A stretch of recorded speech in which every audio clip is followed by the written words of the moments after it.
The epic ballad of Big Jim, Kevin Maevers. Fellow Toastmasters, I want to tell you a story about a guy I know. Goes by the name of Big Jim. That's not a very original name, but I want you to know that's not hyperbole. And I'm not just talking about his sheer physical size, but the fact he's a big man in many, many ways. Bigger than John Wayne? Sure.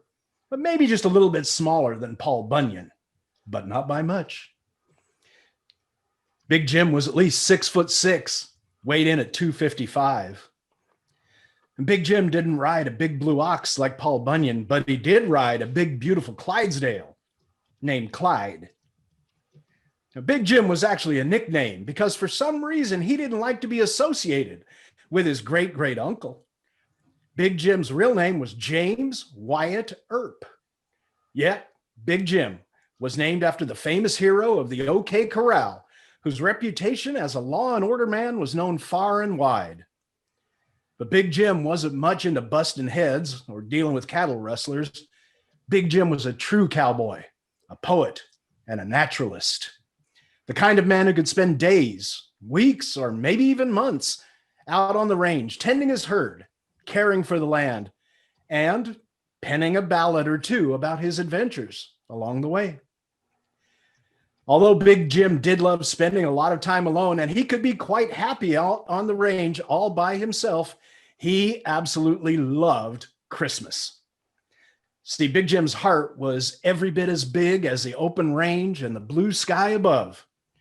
Every year, he and Clyde would dress up as Santa and Rudolph just to deliver presents to the children and the families in need and to bring a little joy to others less fortunate than he.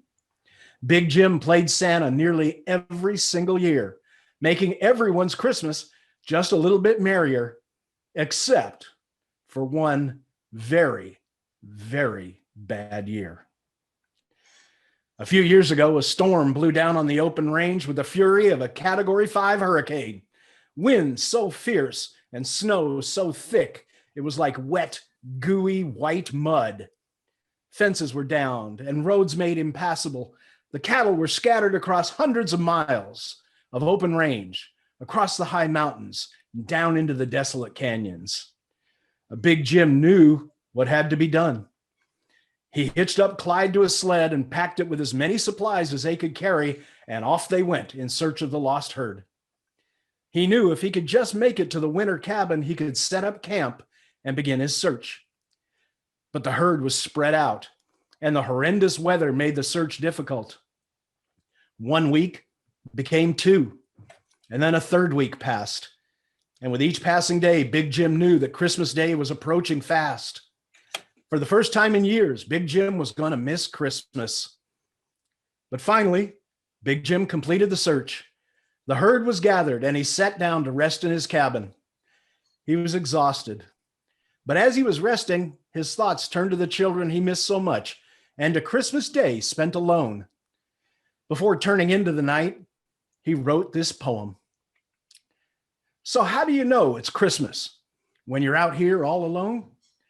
The calendar is 3 years old and there ain't no telephone. The boss brought supplies on Saturday, at least I think it was. But this was Christmas Day and I was spending it all alone. I've been watching for a sign, some subtle revelation.